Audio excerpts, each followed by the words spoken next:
Olá, estamos aqui com um podcast, iniciando hoje com nossa primeira convidada.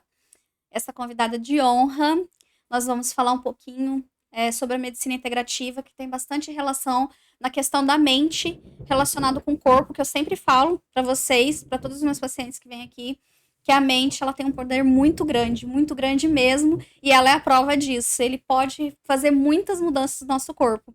Estou aqui com a Sarah Oliver. Tudo Bem, bem? graças a Deus. Prazer. Prazer pra todo mundo que tá aqui. E uma honra estar aqui também com vocês.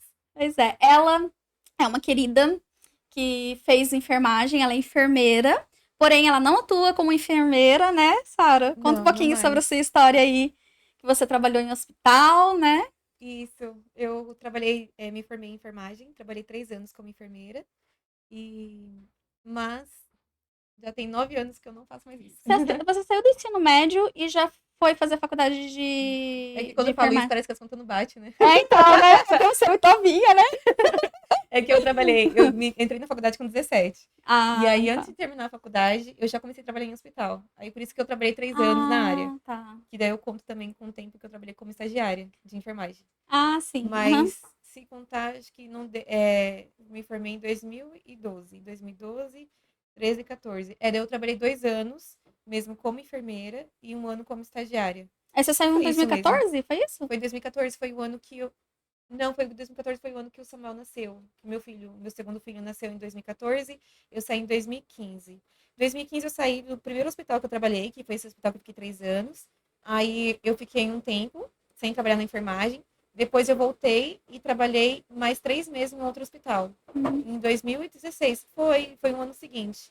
Eu saí de vez mesmo na enfermagem, que eu encerrei até meu Corém, foi em 2016. Foi em 2016. Aí 2016 você encerrei. realmente viu que é o que você queria fazer, o que você faz hoje, né? E o que eu faço hoje já estava intercalado, que quando eu saí do primeiro hospital, eu já comecei a trabalhar com isso que eu faço hoje. Mas no começo, empreender não é fácil, então eu decidi, né, meu marido precisava muito da minha ajuda, então eu decidi fechar minha agenda, da minha agenda de penteados, para começar novamente a procurar emprego como enfermeira. Então, por isso que acaba também que meu tempo de penteados, que é o que eu faço hoje, e o meu tempo de enfermeira acaba se entrelaçando, porque eu ainda estava na enfermagem quando também estava como Como penteadora. penteadora, né? E hoje faz quanto tempo que você tá como penteadora mesmo? 9 anos. 9 anos, né? Nossa, passa rápido, né? 9 anos. Muito tempo, meu Deus. É bastante tempo. Bastante tempo. Então, Então, justamente, você entrou no hospital, você sempre quis fazer enfermagem? eu sempre quis desde Mas o criança. seu dom não era esse, né? Mas para mim era. Para Era. mim era assim. A minha mãe é técnica de enfermagem, ela também não atua mais na área. Mas eu sempre vi ela cuidando e até com 11 anos eu apliquei minha primeira injeção. Que é 11 um anos. vizinho, 11 anos, um vizinho da minha mãe, que ela dava sempre injeção nele pra coluna, pra dor de coluna.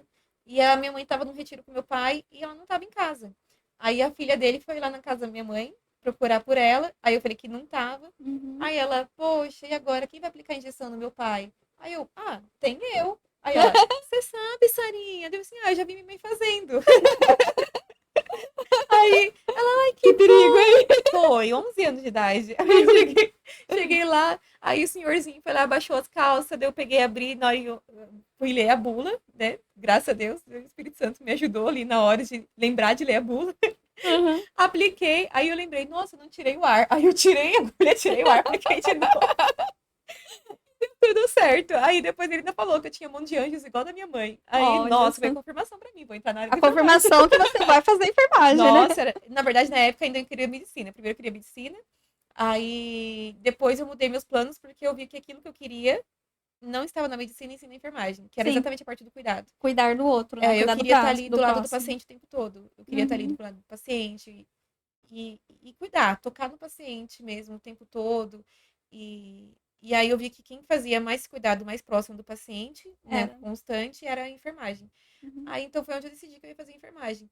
Então, para mim, assim, era sempre muito certo. E até durante a faculdade, confirmava isso para mim. Era muito prazeroso estar no estágio da faculdade, no estágio de semiologia ali do lado, sempre aquilo, sempre confirmava para mim que era aquilo que eu queria fazer. Eu só vi que não era quando eu percebi que o meu amor por enfermagem estava na mesma proporção do que a enfermagem estava me machucando. Mas foi eu tivesse com a cabeça que eu tenho hoje na enfermagem, talvez eu teria passado por essas situações. Mas eram mais situações minhas, pessoais, do que da enfermagem em si. Sim. Porque eu gostava muito de estar ali, eu amava estar ali. Mas acabei me frustrando com algumas coisas e minha mentalidade não estava pronta para aquilo. Então isso acabou sabe, igual aquele relacionamento, tipo, Sim. nos damos bem, eu te amo, mas Está me machucando. não dá para ficarmos juntos, eu Sim, preciso me distanciar. Era sim. algo assim com a enfermagem. Eu me dava muito bem, eu amava a enfermagem, mas Tava te era um machucando relacionamento que muito. eu precisava me afastar. E e foi doloroso, foi muito doloroso sair da enfermagem, foi muito doloroso. Sim.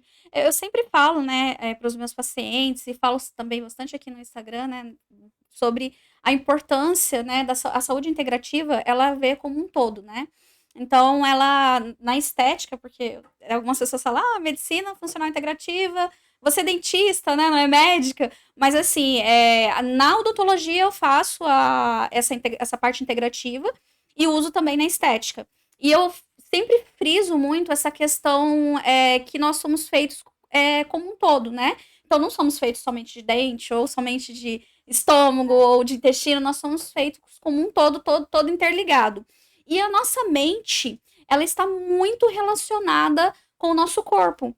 E ela é o que comanda, é a nossa caixa central que comanda o nosso corpo. Então, hoje você pode me dizer isso com propriedade, porque você teve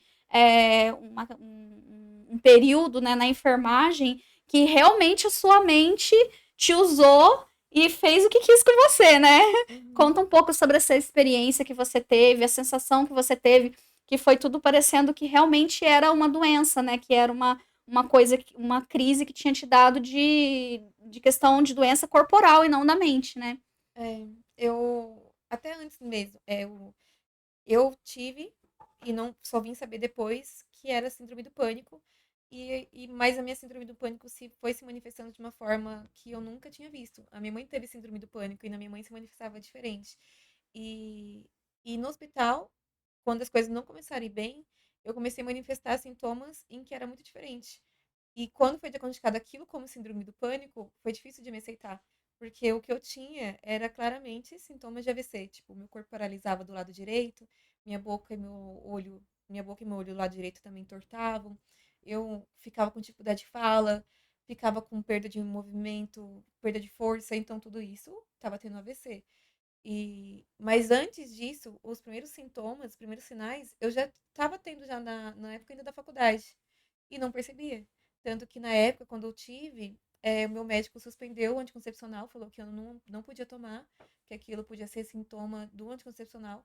E aí foi desde aquela época que eu parei, nunca mais tomei anticoncepcional. E na verdade não era. Depois de anos que eu vim descobrir que na Sim, verdade eu já manifestava isso na faculdade. sim. E que era do meu sistema nervoso, era do meu emocional.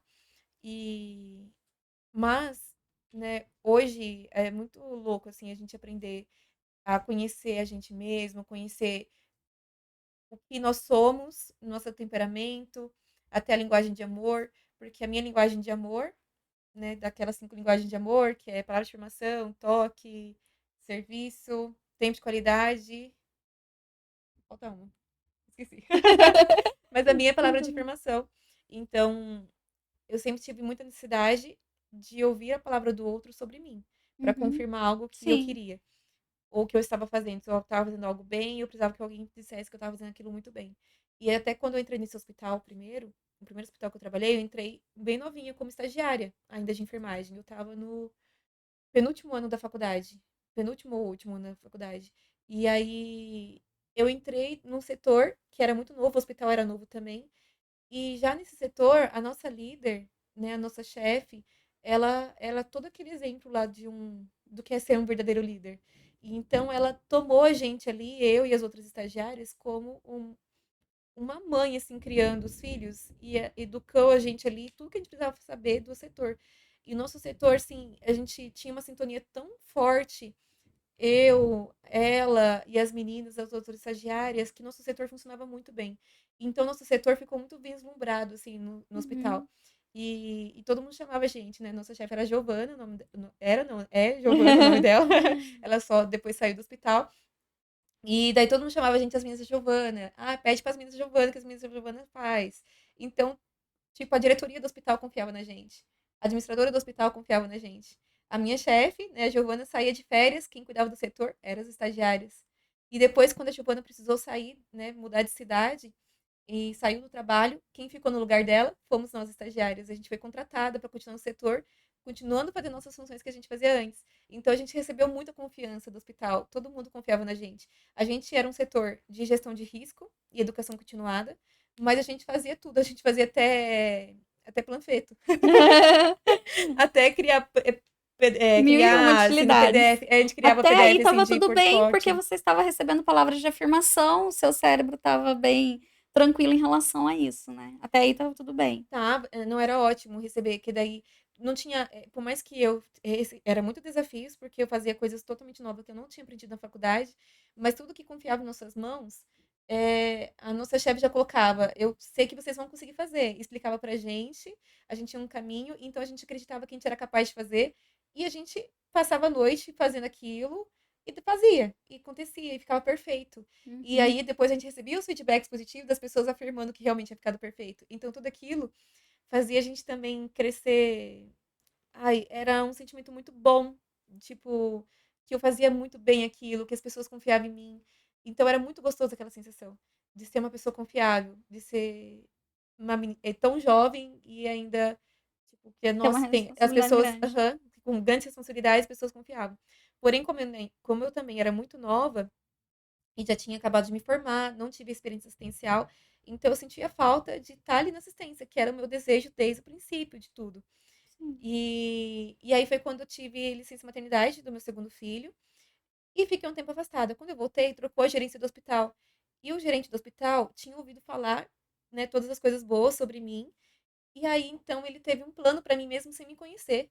Quando eu voltei de licença, ele já tinha um plano para mim. E ele queria que eu entrasse num setor porque eu me dava muito bem com os médicos. Então ele queria muito que eu entrasse no setor pelo meu, eh, pelo meu relacionamento bom com os médicos que eu tinha. E eu trabalhava direto com o diretor clínico e o diretor técnico do hospital. Então, eles gostavam, mas é que eu fazia uma parte que ajudava muito eles na parte administrativa, não na parte assistencial. Então, eles não me conheciam na área assistencial e nem eu me conhecia como seria eu na parte assistencial. Aí, então, quando eu voltei de licença, ele me fez uma proposta e eu fiquei muito feliz, porque eu recebi um cargo de confiança, Sim. né? Quem, na minha idade que eu tinha naquela época, tão nova, ganhava um cargo de confiança ainda de uma pessoa que nem a conhecia direito. Então, aquilo também me vislumbrou, aquilo também me deixou muito feliz, porque eu ainda continuava subindo a minha escadinha de elogios e de Sim. palavras de afirmação. E aí, quando eu entrei nesse setor, né, muitas práticas assistenciais que eu nem tinha feito ainda durante a faculdade, eu fui fazer pela primeira vez lá nesse setor. Então, a minha inexperiência começou a me gerar muita insegurança. Eu tinha muito medo, porque ali não era um ensaio. Enquanto eu estava trabalhando na parte administrativa, era papel e computador. Se eu errasse, não implicaria a vida de alguém. Mas no instante que eu pisei naquele setor assistencial, eu senti todo o peso da responsabilidade também de estar lidando com. Ali Com não podia. vidas. Não era Ali não. papel, né? Não. Então, se acontecesse qualquer coisa ali, você teria um peso grande, né? Exato, eu não tinha margem para erro. Sim. Então, só esse peso já mudou o meu semblante, já mudou a minha Já energia, mexeu assim, com a mexeu sua comigo. Só de cabeça. sentir esse peso, assim, que eu não podia. Eu tenho que fazer uma oração para Jesus todo dia. Jesus, que eu não mate ninguém, amém. É a oração que eu fazia todo dia. E que eu também pedia pra Deus que eu não queria ver ninguém morrer. Aham. E até hoje, nunca vi ninguém morrer. Que Graças bom, a Deus. amém, graças a Amém, Deus. graças a Deus. Nunca vi. Assim, a pessoa saía muito grave do meu setor, ia para outro setor, morria no outro setor, mas não morria no meu setor. E não acontecia comigo. E eu ficava muito grata a Deus por isso, porque eu tinha um pavor só de pensar no que fazer. Ou de contribuir para piorar a situação da pessoa. Era a sensação que eu tinha. Era sempre uma bomba relógio na minha mão. Era a Uhum, sensação que eu tinha, que era uma bomba relógio que ia explodir a qualquer momento. O setor podia estar em paz, tranquilo. A sensação que eu tinha é que alguma coisa ia acontecer. uhum, Eu ficava num estado de alerta constante. E, contrapartida, aprendendo coisas novas. E a enfermeira é a líder do setor. Ela lidera os técnicos de enfermagem. Então, eu tinha que estar à frente. Minha inexperiência, minha insegurança ainda tinha que ser líder. Tipo, nova, ainda aprendendo a fazer todas aquelas coisas. Então deu um chute em mim, assim, eu não conseguia me desenvolver, eu era muito lenta para conseguir fazer todas as coisas, os equipamentos eram muito caros e, e não podia ter nenhum errinho assim de contaminação nos catéteres e lá que eram muito caro, e o nome de todos eles era em inglês. Então, toda vez que o médico pedia, né, e eu ficava instrumentando, que era como se fosse uma sala de centro cirúrgico, o setor que eu trabalhava. Era um setor de hemodinâmica, mas parece centro cirúrgico. Aí o médico me pedia algum instrumento, eu ia lá, buscava, e ele falava o nome em inglês, e eu me confundia às vezes com o nome, porque não era às vezes nome parecido. Aí eu me chamavam de lerda, tipo, zombavam de mim, e aquilo começou a me magoar. Sim, Porque daí daí, era a palavra ao contrário do que você exato, gostava, né? Não era afirmação, e sim de querendo negativo, te exato. negativando, Aí né? foi onde eu comecei a colher muitos feedbacks negativos, que eu não Uhum. tinha antes. E comecei a colher muitos feedbacks negativos, tanto da parte dos médicos. Aí chegou um ponto de ter médicos que se recusar a entrar na sala de procedimento se fosse eu a estar instrumentando. Por conta da minha experiência, não por conta do meu caráter. Eu entrei ali por conta do meu caráter, mas a minha experiência me prejudicou muito. E lá Uhum. eles precisavam de uma pessoa pronta lá, e eu não era essa pessoa. E também a questão de perfil, né? Não era, eu tinha um caráter, mas não era o meu perfil para aquela área. Sim, Mas não tem como a gente saber o que a gente é bom se a gente não tá ali fazendo, né? exatamente. Aí então chegou um ponto em que os médicos, tinha médico que se recusava a entrar na sala de procedimento se você está instrumentando. Chegou um ponto da minha equipe de enfermagem fazer uma reunião junto com a minha chefe só para falar de mim e que não estavam mais aguentando eu no setor porque eu estava atrapalhando muito eles, o desenvolvimento da equipe. E chegou o tempo de que todo dia eu tinha que entrar na sala da minha chefe para ela falar alguma coisa de mim. Tipo, algum ponto que, tipo assim, Sara, trouxeram de novo, trouxeram uma reclamação disso, trouxeram uma reclamação Um daquilo. ponto negativo. Todos os dias, todos os dias. E chegou o ponto que também eu ficava indo visitar a sala da gerência de enfermagem, do mesmo gerente que me deu um cargo de confiança, sem me conhecer, e, e falar também, perguntar o que está acontecendo. Então, tudo aquilo eu tomei para mim, era minha culpa. Eu era Sim, insuficiente. E aí, tudo que a pessoa foi falando, eu não conseguia me levantar, eu só me afundava mais.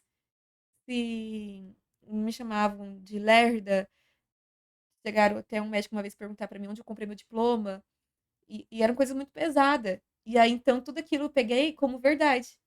Ia sim. me afundando mais, só me afundando, afundando. E chegou no momento em que meu corpo não aguentava mais. Eu só chorava. Todos os dias eu chorava, eu me escondia o tempo todo no banheiro, todo momento que eu podia, eu ia pro banheiro para chorar.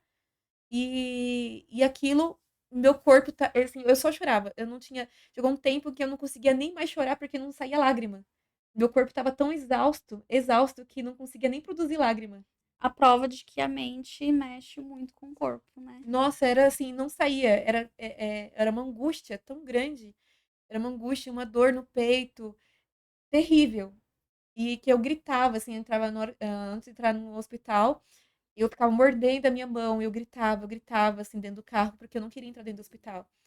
E aí, aquilo tudo pra mim tava sendo muito, mas todos os dias eu levantava e falava, vou fazer diferente, vou fazer diferente. Chegava lá, nada era diferente. E aí, no dia seguinte, falava de novo e nada mudava. Até que um dia deu um piripaque em mim no hospital. E foi na frente ainda de um médico neurointervencionista, que foi onde ele começou a falar comigo, a voz dele começou a ficar distante, distante, e eu falei, não tô entendendo nada. Só que quando eu falei, não tô entendendo nada, eu já falei tudo enrolado. Uhum. Aí ele já regalou os olhos. Aí eu fui lá e caí no chão. E aí foram lá e pegaram eu, colocaram na maca. Aí foram ver lá, eu tava sem força do lado direito inteiro. Do lado direito tava, tipo, meio estranho. Do lado direito, meu olho e minha boca também torto. Aí eles falaram assim: não, vamos investigar. Qualquer coisa hoje mesmo a gente já coloca a Sara na mesa. Aí eles pegaram, abriram a ressonância, que a ressonância magnética do hospital naquele dia estava em manutenção. E ele fez, o doutor Gabriel fez abrir a ressonância para poder me atender. Então foi tudo, nossa, foi um circo no hospital. Armaram, todo mundo ficou com atenção para a enfermeira que estava tendo um AVC. Sim. Só É, você assim. teve todos os sintomas de um AVC, que, para quem não sabe, é acidente vascular cerebral, né? Que é o derrame, o popular derrame, né? E ele vai, dependendo da região do cérebro, ele pode pegar na mesma região que você teve essa pressão, que você sofreu essa pressão psicológica, né? Essa pressão emocional. E aí, consequentemente, você teve todos os sintomas do AVC, né? Físicos, mas Não não laboratoriais. laboratoriais. Uhum, E somente aí só físicos. foram os físicos. E aí foi quando o doutor vendo pelo laboratorial, primeiro princípio, né, antes da ressonância, ele chegou em mim e conversou. E falou assim, Sara, há uma possibilidade de tudo isso ser apenas uma grande estafa mental do que você não tá aguentando. Uhum, Aí eu comecei a chorar, porque eu desejei ter um AVC e não que fosse algo mental. sim. Porque eu sabia que se fosse algo da minha cabeça, né, algo emocional, a minha vida seria muito pior, porque as pessoas não iam entender. Uhum, Aí, então eu fiz lá a ressonância, o doutor Gabriel, um anjo, ficou comigo lá o tempo todo, acompanhou a ressonância. E aí depois ele veio, o Bruno já estava, meu esposo já estava lá comigo. Ele veio para conversar com a gente e falou. E aí ele todo doce, pegou e explicou para mim e falou assim: "Eu acho que você está no lugar errado. errado". E falando assim: "Eu acho que você isso tudo para você não era para tá muito pesado para você. E Sim, seu corpo tá agora gritando, dizendo que não tá aguentando mais". sim. E aí eu chorava dizendo assim: "Eu sei, doutor, eu não quero também mais estar aqui", porque eu falava isso, logo no primeiro mês eu já identifiquei que não era meu lugar. Sim, E eu falava isso pra minha supervisora, só que já não tinha mais onde me colocar. E sim. aí depois que eu estava totalmente estragada emocionalmente, eu não tinha mais condições de ir pra lugar nenhum. E eu também não podia pedir conta. Uhum, Então eu precisei ficar no hospital. Porque como eu ia pedir conta? Meu marido estava fazendo faculdade, eu estava pagando a faculdade do meu esposo, ajudando ele a pagar a faculdade. E a gente estava começando a ajeitar nossas contas, comprando uma casa. Como que eu ia sair do hospital? sim. Pedir conta Uhum, e sair sem nada. Aí então eu fui resistindo, fiquei. Ele me deixou afastada, né? Naquele dia, ele já me deu um atestado. Fiquei afastada durante um bom tempo. Depois eu voltei. E eu voltei, sempre dava crise. Era eu ir pro hospital que a minha perna travava. Era eu chegar na rua do hospital que eu começava já a mancar. E, tipo, era involuntário, porque eu tinha que você pegar não queria, ponto. você brigava com isso dentro da sua mente, mas existia uma parte ali dentro É, da sua mente que ela era bem mais forte e te fazia ter esses travava, não me sintomas. deixava, assim, me travava na rua do hospital. A minha perna, eu tinha que pegar minha perna e jogar minha perna pra frente. E eu ficava segurando meu braço, porque meu braço ficava com espasmo, e esse meu braço direito, eu não tinha força nele, então eu ficava segurando ele e eu andava mancando. Mas era involuntário, eu não queria aquilo. Mas Sim. eu Uhum. sentia meu lado direito totalmente estranho. E era difícil, porque daí tinha gente no meu setor que falava pra mim, né, endireita tua perna, né, isso aí é frescura. Eu tenho uma dor real, meu braço tá aqui, o meu braço Sim. tá prejudicado e eu tô aqui trabalhando por mim, por você. Tipo, Sim. então aquilo pra mim piorava, não dava mais pra ficar. Aí mesmo depois que eu saí de lá, né, depois passou 5 meses, daí me mandaram embora. E eu achei que tudo ia ficar maravilha, que depois tudo ia melhorar. Só que os ecos do que eu vivi de lá, eu percebi que não era lá o local, era dentro de mim. Então, não importasse aonde eu fosse, aquilo estava dentro de mim. Então eu Uhum. fiquei um tempo afastada do hospital, fiquei um tempo sem trabalhar. Foi quando, na brincadeira, eu comecei a trabalhar com penteados e aí já comecei a atender clientes e fiquei feliz com isso porque era algo que estava me fazendo bem. Sim. Porém, não tendo muito retorno financeiro ainda no começo, e eu precisava de dinheiro na época. Foi quando eu abri novamente minha agenda fechei minha agenda de penteados e abri novamente a procura para encontrar enfermagem, voltou emprego na enfermagem. E aí foi onde eu trabalhei mais 3 meses na enfermagem. E decidi que realmente não era, porque Sim. eu fui trabalhar exatamente no hospital psiquiátrico. E é lá que eu vi. É lá que você viu que a mente tem um poder enorme sobre o corpo, né? Nossa, eu vi que tinha muita gente igual eu. Logo eu vi que eu tava. Aí eu pegava e ficava olhando assim e me via que se eu não saísse da enfermagem, eu ia estar como paciente lá depois. E foi 3 meses e saí também de lá. Aí foi depois que. Mas enquanto eu não tinha saído da ainda, quando eu tava nesse hospital psiquiátrico ainda, foi quando eu comecei a fazer um processo de coaching. Ainda quando o coaching não era muito falado, não conhecido como é hoje. Uhum. E aí eu encontrei uma terapeuta de coaching e ela começou a fazer um processo de life coach comigo. E nesse processo, ela trabalhou muito o meu estado mental atual, assim, trabalhando para mim sair daquela condição de imediato. Não igual a terapia, que era tratava minhas emoções do passado, Uhum. e que estava explicando o que eu estava sentindo, mas tratando as emoções no passado, né? No coach foi dali de imediato para o futuro.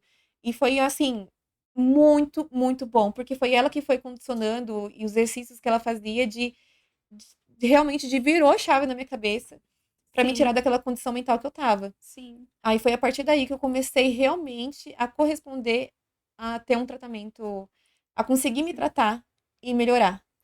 Na verdade, o problema que você teve, assim, mental, que eu sempre falo que a mente é o que comanda o nosso corpo todo, foi adoecendo por questão de você não ter essas palavras de amor, né? Que você começou a ter palavras de que te derrubavam em vez de te projetar para cima, em vez de te reanimar. E, consequentemente, tem a questão do tempo de qualidade que você não tinha, né? Porque isso também influencia, porque você não tinha o seu tempo de amor próprio, de amor com a sua família, de você se doar, né? Você dar o amor para sua família, você receber esse amor da sua família, porque trabalhar em hospital só quem trabalhou sabe, né? Eu já trabalhei também, eu sei, a gente não tem tempo para nada. E provavelmente você não tinha muito tempo para ficar com seus filhos, com o seu marido, né? Então, tudo isso influenciou a adoecer a sua parte mental, e isso refletiu no seu corpo, né? Que você começou a ter os sintomas que você falou que mancava, né? Que você. E aí, depois que você saiu e deixou isso para trás e conseguiu curar isso no tratamento que você fez de coach, né? Aí você começou a ter prazer, né? Que você começou a trabalhar com o que você realmente ama, né? Que a princípio era um hobby, né? Uhum. E aí virou uma coisa, uma profissão, que é o que você faz hoje, né? Conta aí um pouquinho esse processo pra gente. Então eu saí, como eu já tinha começado a fazer penteado na brincadeira, né? Ainda quando eu saí do primeiro hospital. E, trabalhar com penteados me ajudou muito no processo de cura, exatamente também por conta das palavras de afirmação. Porque em cada cliente que eu fazia e elas me davam um feedback que eu tinha feito muito bem, assim, nossa, como você trabalha bem com isso, nossa, que lindo seus penteados. Toda vez que eu escutava algo assim, me curava de todas as palavras negativas que eu estava carregando ainda comigo. Então, aquilo foi me curando aos poucos. E depois eu percebi que eu também tinha o poder de curar outras pessoas por meio da autoestima delas. Porque quando você. É, né, eu fazia um penteado, que era algo estético, mas no instante que a gente tá ali mexendo com o cabelo e eu mexi, transformei ali um cabelo dela no momento mais importante da vida dela, que é um casamento, ou numa festa que era muito importante, aquilo mexia com o emocional dela. E até a postura. É, né, eu sempre falo isso para meus alunos hoje, né, de penteado, para sempre observar a cliente quando chega no seu salão e depois como ela sai. Porque até quando a cliente chega, ela chega um pouco prostrada. E depois, quando ela tá pronta e arrumada, automaticamente ela empodera a postura dela. Sim. Ela tem uma postura mais empoderada, porque aquilo mexe com ela. E aquilo, essas percepções, era exatamente aquilo que eu desejava e buscava na enfermagem. E quando eu comecei a ver que aquilo que eu buscava na enfermagem estava também ali no penteado, que eu podia Sim. também fazer ali, né, cuidando de uma parte externa, mas tava mexendo no interior, ali começou a me satisfazer nos meus desejos que eu tinha como profissão na outra profissão que eu fazia. Sim. Então, tudo isso foi me ajudando a me curar e automaticamente me empolgava em ver também que tinha o poder de curar outras pessoas. E Sim. isso por aí foi, né? Porque eu comecei a trabalhar com penteados numa época em que maquiagem estava muito em alta, mas ainda não tinha muitos especialistas em penteado. E eu comecei a me dedicar a fazer só penteados, não me especializei em nenhuma outra coisa. Então, como eu estava me dedicada só a penteados, eu comecei a fazer muito bem aquilo. E aí as pessoas começaram a procurar por curso, logo de imediato, logo no começo. Aí eu comecei já a dar aula. E aí foi crescendo e crescendo. Aí hoje eu trabalho com duas marcas muito importantes. Uma, eu sou embaixadora, que é uma marca própria com produtos para penteados, que também dá para usar para produtos em casa, mas que começou também com produtos só para penteados. E também uma marca de equipamentos de produtos de cabelo, que é a Taif, que é a marca de secador, né, de Uhum. chapinha. E a outra marca Regulin Hair Co, que é uma marca de produtos só para penteadores. Regolim, pode patrocinar aqui, hein? Type também. Hoje eu trabalho com a Taif e com a Regulin. E dou curso em vários lugares do Brasil. Cheguei a dar curso até fora do Brasil. É, vou para muitos lugares, e aquilo que também começou só com penteado na época, né, que eu vejo que transformou a vida, né, esse poder de cura, que eu comecei a ver só em cliente, eu comecei a ver também que era possível sentir e transmitir para cada aluno, Sim. E porque cada as aluno também transformava a vida sim, desse aluno. Eu dei aula para tantas pessoas que era ex-bancário, que também passou pelas mesmas situações de de estresse que eu estresse. passei. E muitas pessoas que trabalham hoje também com penteado, não foram direto para penteado. Também vieram de uma transição de carreira e uma transição de carreira conturbada, Uhum. né, de um estresse muito grande. As histórias são muito parecidas, né, ou porque também estava muito afastada da família, se tornou mãe e aí gostaria de uma profissão que desse mais tempo de qualidade também com os filhos. Então, foi muito interessante que em cada aluno eu sempre me via um pouquinho de mim ali. E Sim. então essas transmissões, né, de conhecimento e de troca de emoções foi muito poderoso. E se pudesse colocar uma Sara do lado da outra, a Sara lá de trás, que teve todos esses problemas, e a Sara de hoje, qual Sara que é mais feliz, realizada, tá mais saudável, mais saudável emocionalmente, com a mente mais tranquila? Ah, com certeza de hoje. E se você pudesse voltar no tempo, o que que você falaria para a Sara de 22 anos lá de trás? Qual conselho você daria para ela? Ai, que você é mais forte do que você pensa. E eu tenho duas coisas para falar para você e para outras pessoas também que estão ouvindo esse podcast, que pode ter passado ou passa por isso. O primeiro ponto é a questão espiritual, que analisando de fora, né, vamos dizer assim, eu acredito muito no poder de Deus, né, nas coisas que Deus pode fazer na nossa vida. Eu também tive vários processos da minha vida de hoje lá para trás e agora também, muitas coisas que aconteceram desde que eu me entendo por gente, né? E eu acredito muito que Deus permite que aconteça certas coisas, não que Ele queira, Ele nunca quer o nosso mal, né? Ele sempre quer Uhum. o nosso bem. Nós temos o livre-arbítrio de fazer o que a gente deseja aqui na Terra.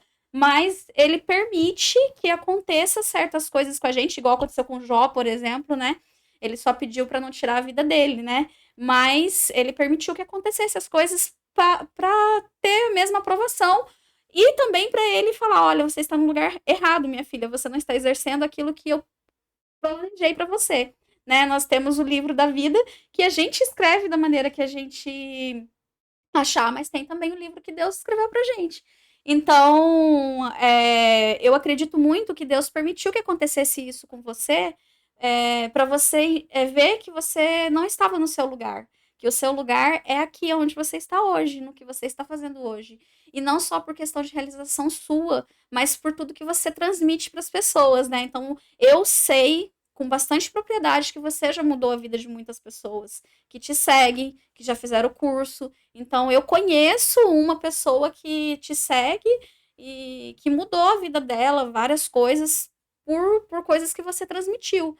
Então, assim, hoje você está desempenhando aquilo que Deus realmente queria, né? Que além de você estar fazendo aquilo que você ama, você está cuidando da sua família, você está seguindo os passos que ele quis, né? Hoje você está aí grávida do terceiro É. filho, sabe-se lá se você não vai ter mais, né? Um quarto, um quinto filho, mas você hoje está desempenhando o papel que Deus queria para você. E além disso, você está sendo é, é, difusora, né? Você está difundindo tudo aquilo que Deus quer que você faça. Você está também você fala na sua página muito sobre isso. Você sempre frisa das maravilhas que Deus faz na sua vida. Então, você está de certa forma evangelizando também, né? No seu Instagram e com as pessoas que você tem contato também.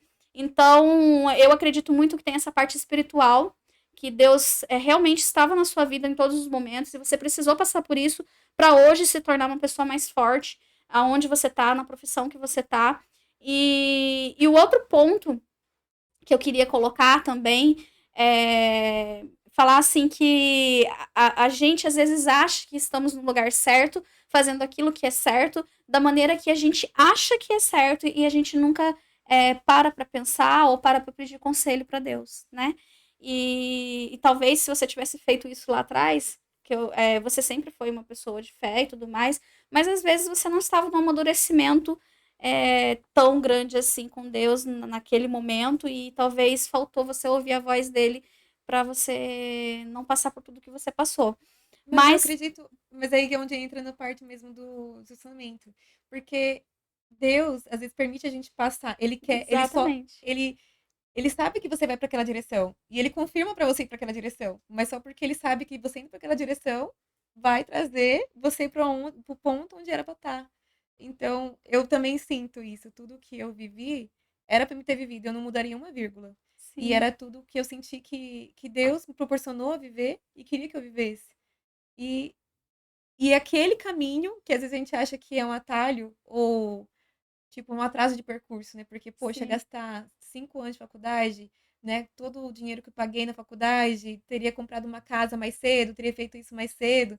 E a gente fica pensando nos porquês, mas não, porque sim, tudo aquele percurso trouxe exatamente para cá. Então, eu não mudaria nada, nenhuma vírgula sim, aí da. Eu sinto totalmente mesmo Deus ali presente em todo o percurso, que era para me percorrer toda a trilha que passou. sim. Aí então, eu creio assim que eu acho que Deus ele Ele é permite. exato. E acho que quando a Uhum. gente falava assim, é quando a gente fala assim para Deus, assim: "Ah, eu quero ser super-herói". Quando a gente é criança, assim: "Ah, quando eu crescer, eu quero ser um super-herói". E Deus, ele olha para aquilo lá, a gente fica imaginando assim: "Ah, um dia eu vou ser um Homem-Aranha". Tipo, na minha É, cabeça de criança, um dia, então, quando eu crescer, eu vou ser Homem-Aranha. Mas Deus, ele olha aquilo e fala assim: "Não, você vai chegar até aqui achando que você é ser Homem-Aranha, mas na verdade o que eu tenho para você vai ser ainda maior, ainda maior. mais potente e vou te levar ainda mais longe". Sim, Uma vez eu vi um tre um blog de um padre, ele falando sobre isso, que Deus nunca frustra nossos sonhos. E ele falando sobre vários personagens e várias pessoas na história em que desejava e sonhava algo e Deus transformou em algo muito maior. Como sim, São Francisco, que sonhava em ser rico, poderoso e chefe de um grande exército. São Francisco de Assis. sim. Deus não frustrou o sonho dele original, porque Deus tornou ele rico, Rica. não na Sim, sim, de dinheiro, mas uma riqueza espiritual que é hoje falada até fora da Igreja Católica, de todos sim, que reconhecem São Francisco de Assis. Pai, chefe de um grande exército, porque de toda a ordenação católica, a maior é a franciscana. sim. Verdade. E também poderoso, de um Poderoso. santo tanto. Exato. Sim, Então verdade. ele falando assim que Deus nunca frustra o nosso sonho original. Não, ele faz bem maior do que do É, que a gente pensa que a gente quer, né? Mas um outro ponto que eu gostaria também de colocar, né, é a questão da linguagem, né, que você falou de amor, de receber elogios, e cada um processa de uma maneira. Mas, assim, um conselho que eu posso dar para quem é jovem ainda e não consegue administrar, porque hoje eu tenho certeza que você, com a maturidade que você tem e tudo que você já passou, você consegue administrar melhor. Você mesma falou, a questão da crítica, a questão do ponto negativo, você consegue balancear melhor isso dentro de você. Então, existem muitos jovens que talvez não consigam fazer isso, mas é um conselho que eu dou de isso até por experiência própria mesmo. Eu também tenho essa dificuldade e mas graças a Deus eu consegui ter bastante equilíbrio em relação a isso. E o que, que eu fazia, né? Eu não, ninguém gosta, né? E eu não gostava também de receber, e ainda não gosto de receber esses pontos negativos. Porém, o que, que eu sempre fiz? Neutralizei isso e usei isso como um ponto de melhora e para estar onde eu estou hoje, né? Usei como impulso. Então, isso é um conselho que eu dou, né? E olhando de fora, se você tivesse feito. Se tivesse feito, não, você fez inconscientemente isso. Que você buscou a melhora pessoal sua. Então, eu sempre busquei fazer assim. Toda vez que eu tive um elogio, ai, que bom, né?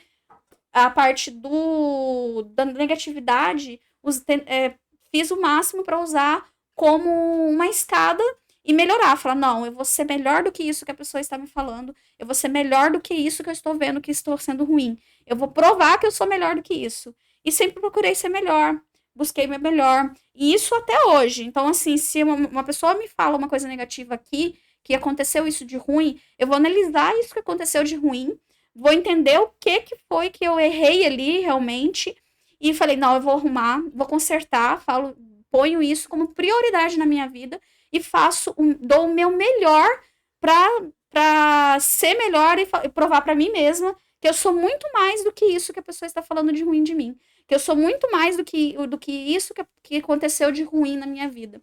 Então, se eu posso dar um conselho para as pessoas mais jovens, é isso, sabe?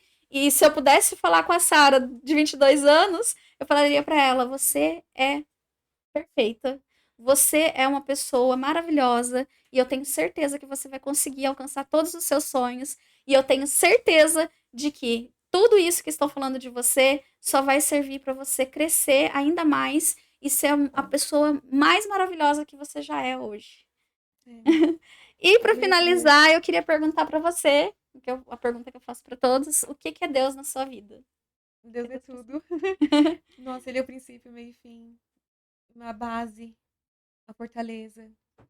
Se não fosse por ele, eu não estaria aqui.